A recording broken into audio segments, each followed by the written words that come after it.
Waduh, kita pikir sempat sampai 1000 atau beberapa ratus tahun ya. Ternyata tidak lama, Pak. Nggak pakai lama, Pak. Hah? Dalam waktu yang sangat singkat Allah menggulung fase ini. Jadi manusia sempat merasakan masa-masa tenang sebentar. Pada masa tenang ini, Pak, orang kaya raya, Pak. Emas melimpah ruah, kata Rasulullah. Nggak ada lagi orang yang mau menerima zakat atau yang bahkan diberi hadiah emas pun nggak mau. Kata Rasulullah, akan datang orang nanti membawa emas. Bunda, emas bun. Ini emas. Tinggi loh. Bawa emas, datang ke tetangga. Pak, ini hadiah Pak dari saya. Emasnya diterima ya. Tuh, jawaban Bapak tuh nanti. Waduh, makasih banyak, ente orang baik banget. Sayang ada sekian karung di dapur, mau diapakan? Nggak ada lagi syariat zakat, udah nggak ada. Orang miskin nggak ditemukan. Cuman sayang waktu ini hanya sebentar, kata Rasulullah. Dan jumlah wanita dibandingkan laki-laki pada masa ini, satu laki-laki 50 wanita. Allah. Bu, wajah Bapak berubah, Bu. Semacam ada harapan gitu. Ada harapan yang selama ini terpendam. Bakat terpendamnya nggak tersalurkan selama ini. Kasihan bapak-bapak. Doakan Pak, semoga ibunya kuat imannya. Ya. Kuat, Bu. Amin. Ya. Cuman ya, saya kasih kabar saja ke Bapak ya. Insya Allah kayaknya di fase kelima Bapak sudah banyak di alam barzakh. Kenapa? Ibu tahu rahasianya kenapa? Lihat aja ini 1 berbanding 50. Kemana perginya laki-laki?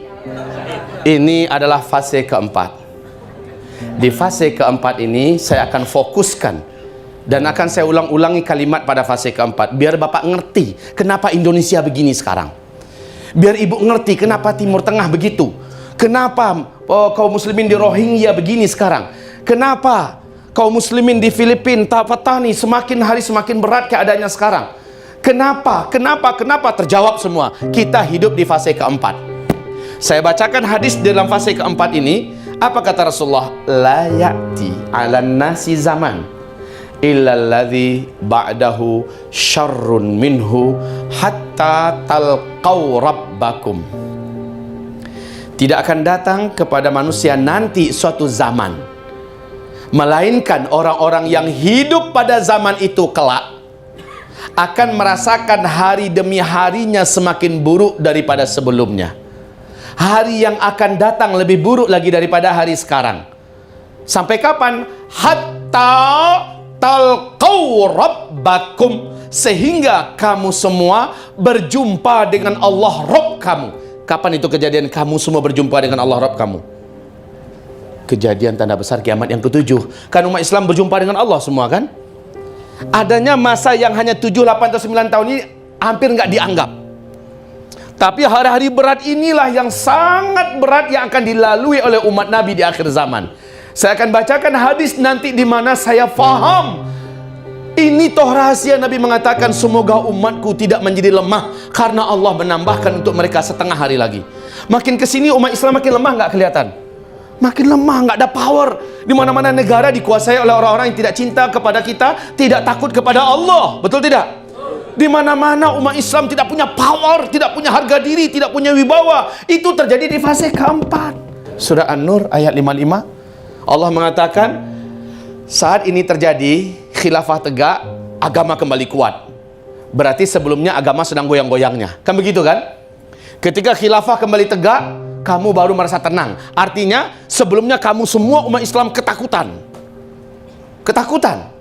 Sekarang ini kayaknya umat Islam nampak mengarah kepada bersatu, ya. Mengarah kepada melebur antar satu dengan yang lain. Tahu enggak Bapak Ibu? Ini akan diobrak-abrik nanti.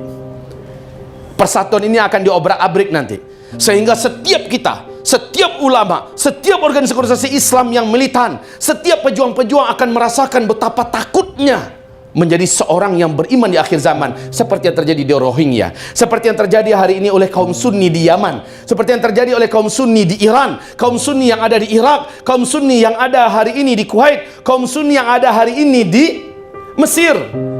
Mereka benar-benar dihantui ketakutan, apalagi di Syria. Puncak dan pusat ketakutan umat Islam itu adanya di Syria hari ini. Palestina, apalagi naiknya Donald Trump. Ini zaman fitnah, Bapak Ibu. Hari ke hari ke depan tuh bukan makin baik. Maaf ya, sebenarnya saya ingin saja mengiming-imingi Bapak Ibu semua, mudah-mudahan ya kita berdoa selepas ini kita diberi pemimpin yang baik oleh Allah. Tuh kan, amin. Saking banyaknya asa yang selama ini tidak terwujud, lalu berharap mudah-mudahan ke depan ada pemimpin yang beriman. Amin. Tapi Bapak Ibu, dengan sangat percaya diri saya katakan, sekalipun yang naik nanti orang tersoleh dari kita yang ada di Indonesia, paling cerdas, paling soleh, paling jenius, paling berani, pokoknya paling itu ada pada dia. Lalu dia yang jadi presiden, dia yang jadi menteri-menteri, orang-orang kayak gini jadi menteri-menteri. Apakah ke depan ada kebaikan? Apakah ke depan ada kebaikan? Menurut nubuat hadis Nabi, tidak. Ini zaman fase keempat. Di fase keempat ini tidak ada kebaikan yang akan ditemukan ke depan. Maksudnya apa? Kebaikan keadaan. Lebih baik ke depan tuh nggak ada cerita. Yang mungkin lebih baik itu siapa? Manusia-manusia berimannya. Sebelumnya imannya hanya ala kadarnya, tapi makin kesininya makin mengental. Imannya makin mengkristal. Itu ada. Akhlaknya makin teruji, ibadahnya semakin hebat. Pokoknya untuk manusia berimannya ada peluang di sini makin kuat. Sehingga Nabi mengatakan orang yang hidup pada zaman itu, kata Rasulullah, seperti menggenggam batu bara yang menyala. Apabila dia lepaskan baranya, dia pun lepas dari Islam. Apabila dia tetap genggam dengan erat, dia bagaikan terbakar. Tapi orang yang beramal pada saat itu, nilai pahalanya sama dengan 50 orang kalian, kata Rasul, sambil nunjuk ke arah para sahabat. Sahabat-sahabat merasa heran, ya Rasulullah, khamsina rajulan minna am minhum, 50 orang kami nilai pahalanya atau 50 orang kalang-kalangan mereka saat itu?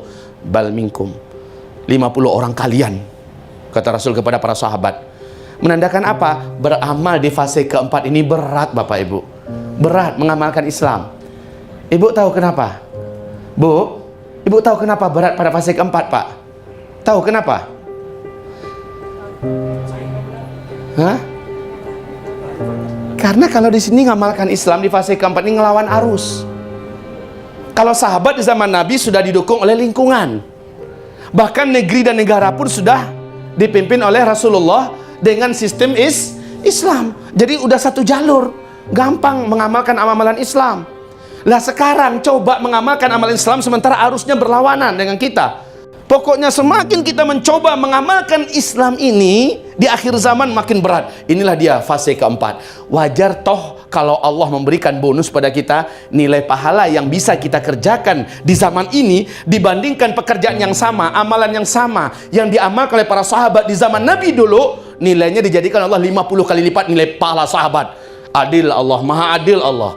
Ya, 50 kali lipat nilai amalan para sahabat. Alhamdulillah. Tinggal sekarang mau nggak? Baik, fase keempat di sini adalah fase berkumpulnya segala fitnah akhir zaman. Di fase keempat ini, peperangan akan merata di seluruh penjuru muka bumi di fase keempat. Ke depan, Bapak Ibu, sekali lagi saya katakan, siapapun yang naik jadi presiden, apakah naik jadi presiden itu adalah Habib Rizik? Apakah naik jadi presiden itu adalah Ustadz Bakhtiar Nasir atau Kiai Haji Anu, Habib Anu, siapa saja yang naik jadi presiden, lalu gubernurnya semua se-Indonesia ini anggaplah orang lain, apakah ada lebih baik keadaan? Sekali lagi saya katakan tidak. Loh Ustadz, kan pemimpinnya orang baik-baik semua. Iya, tetapi ingat, ada penjahat-penjahat raksasa di balik penjahat yang muncul di depan sekarang ini. Ketika ini zaman fase keempat, mereka akan obrak-abrik Indonesia ini dengan segala kekejian dan makar kotor mereka.